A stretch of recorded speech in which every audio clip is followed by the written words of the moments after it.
Hello everyone! If you're like me, you probably love sheet music, you love scores, you love opening a score for the first time and getting to know a new piece of music, or maybe exploring an old favorite. But there are many different editions out there, especially of classical works, and it's not always easy to tell what kind of score you're getting. So hopefully this video can shed some light onto your next score purchase. If any of the products reviewed here seem interesting to you, links are in the description below. Without further ado, let's begin. Today we have 3 volumes, and for size comparison we have a whiteboard eraser. Now the first 2 books are both companion pieces. We have the Beethoven String Quartets by Joseph Kerman. Now this book comes very highly reviewed on Amazon.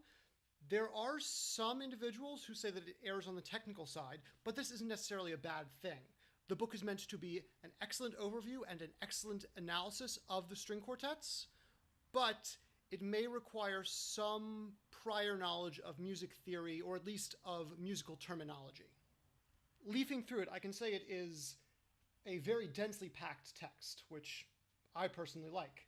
There are examples scattered throughout the book of the scores themselves, which is useful.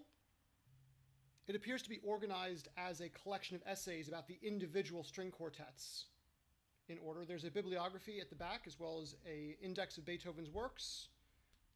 And that's about all I can say about that, until I personally have read it. I may do a future video, depending on how I feel about this book, but I'm definitely looking forward to using it in my next round of Beethoven score study. Here we have a second companion piece, titled The Beethoven Quartet Companion, appropriately enough. This one is meant to be a little bit more approachable. Some critics I have read online have criticized the work as perhaps a little bit sparse in places, and asking for more historical context or more in-depth analysis for given sections. But as a general overview, it's supposed to be quite good, not requiring quite the same level of technical knowledge as the previous book we looked at.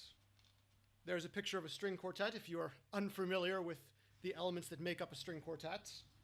Again, this book seems to be organized chronologically, looking at each of the quartets individually and grouping them by the 3 periods of Beethoven's life. Thumbing through, this seems like a very usable companion piece. I will possibly make another video on this book as well, depending on how I feel, but I will be looking forward to also reading this companion as I begin my next round of score study for Beethoven's quartets. And finally, we come to the score itself. Now here we have a volume which contains all 16 of Beethoven's string quartets, as well as the Grand Fugue, Opus 133. My immediate impression is that this is a hefty tome, and that makes me very excited. It is a very large work, both in terms of thickness as well as the size of the page, which should facilitate ease of use and readability. This is advertised as a lay-flat binding volume, which, as these often are, does not quite meet what I would call lay-flat straight out of the bag, but after some wear, once the spine gets broken in, it should lay a little bit more flat, and even from opening it for the very first time, it is certainly laying flat enough to be able to comfortably read the entire page, with only a very small amount of loss at the spine. This is a Dover reprint of an earlier edition. The paper is of good quality, not terribly thin, not unusably thick, but that actually is probably a nice balance. The staffs are a little bit close together for my liking. There's, of course, a lot of music being packed into a single volume here, so it makes sense that the printing would be relatively small. But for my personal taste, I would like a little bit more room for notation. At this size, though, it is certainly comfortable to read the music. Even the 16th notes are not overly small, and by and large, the printing seems fairly clear, which is not always the case with these Dover reprints. Sometimes the original engraving becomes a little bit fuzzy when it is transferred into the new volume, but so far that doesn't seem to be a problem here. So here we start to see when the texture gets very thick or when the notes get very fast, the printing is still a little bit small, but it's not unreadably so. even these 64th notes are still legible. Tempos, dynamics, and expression markings are all clearly printed and are positioned well so they're not interfering with either the notes or becoming illegible or misaligned.